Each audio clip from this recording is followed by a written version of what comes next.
C'est l'heure de la revue de presse avec Natacha Polony. Bonjour Natacha. Bonjour Thomas, bonjour Julie, bonjour à tous. Alors ce matin, une de vos journaux, difficile d'échapper à la politique. Il y a tout de même quelques variantes. Marine Le Pen en une de l'Obs, ce qu'elle ne vous dit pas. Benoît Hamon, Yannick Jadot et Jean-Luc Mélenchon en une de Politis. Peuvent-ils s'entendre ? Mais bon, sortie de là, c'est la déferlante. Le Parisien, panique à droite, Paris-Normandie, la Chienlit, la Nouvelle République, le boulet Fillon au poids exorbitant. L'Écho de la Haute-Vienne, Fillon s'agrippe. Sud-Ouest, Fillon candidat en sursis. La Montagne et Libération, jusqu'à quand ?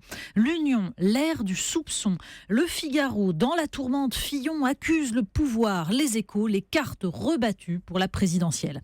Mais bon, la palme de la une en phase avec l'opinion, c'est quand même le public reportage de Paris Match, François couvant Pénélope du regard. Ensemble, ils contre-attaquent. 36 ans d'amour. Collection Harlequin.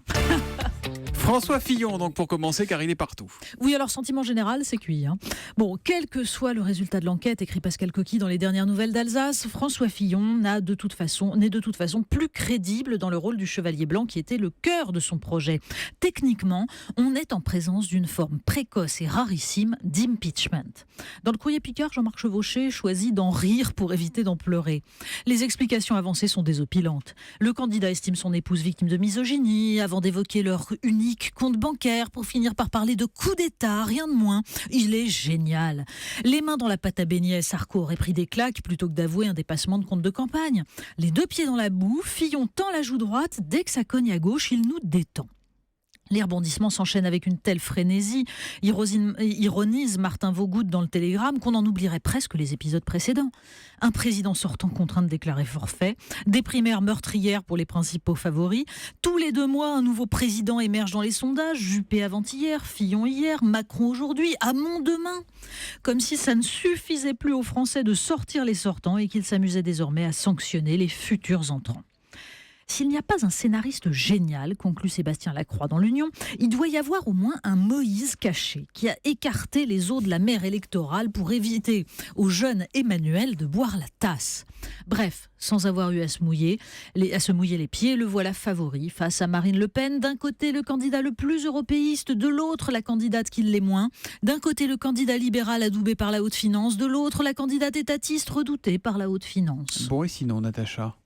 Sinon, il faudrait peut-être prendre des nouvelles de la France. Pendant ce temps, quelques articles nous parlent du monde réel.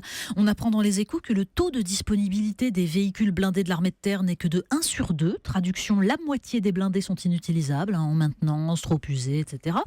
Dans l'opinion, on s'intéresse aux zones désindustrialisées. Le constat, l'enseignement professionnel ferme des filières qui offrent de l'emploi, comme les automatismes ou la maintenance des équipements industriels, faute de candidats. C'est une aberration. Et la France ne produit pas plus de biens manufacturés qu'en 1996, alors qu'elle en consomme 60% de plus. C'est cela qui devrait se jouer dans cette présidentielle. Vous nous parlez alcool, buvons un peu en quelque sorte à 8h36 du matin. Oui. Comment l'alcool a fait l'homme? National Geographic nous retrace l'histoire de l'alcool dans les civilisations humaines, parce que la fermentation alcoolique, nous dit le magazine, est sans doute ce qui a poussé les hommes à cultiver les céréales. L'alcool est au cœur du langage, de l'art et des religions, et de plus en plus d'archéologues s'intéressent à ce que buvaient nos ancêtres, sumériens, celtes, romains, égyptiens. Alors il faut lire aussi dans ce magnifique numéro un reportage sur la condition des veuves un peu partout dans le monde. Souvent elles sont chassées du logis par leur belle famille, ostracisées. Aujourd'hui, certaines se révoltent et font appel à des avocats. Les temps changent, même lentement. On termine avec le site Slate. Mais oui, parce que il est désormais favori. Tout le monde attend le programme d'Emmanuel Macron. Mais comme c'est l'Arlésienne le programme, le site Slate s'est amusé à en proposer une version PowerPoint. Alors d'abord, le positionnement politique selon 2 axes, celui de la valeur travail et celui de la coolitude. Donc Benoît Hamon est du côté des gros glandus et l'extrême droite, ça c'est moche. Bon, et puis il y a l'axe de la modernité. Là, tous les concurrents sont du côté gros ringard. Le programme culture, c'est si on les calme pas, c'est foutu pour Avignon. L'agriculture, il y a trop de problèmes, on verra ça plus tard. La santé, on va proposer des trucs, on verra bien si ça coûte cher. Et pour le travail, là, il y a un droit opposable aux costards. Et puis surtout, un programme co-construit. Et avec ce slogan, moins d'impôts, plus de gâteaux. Moi, je dis, elle est formidable, cette campagne. La revue de presse de Natacha Polony tous les matins à 8h30 sur Europe 1. À demain, Natacha.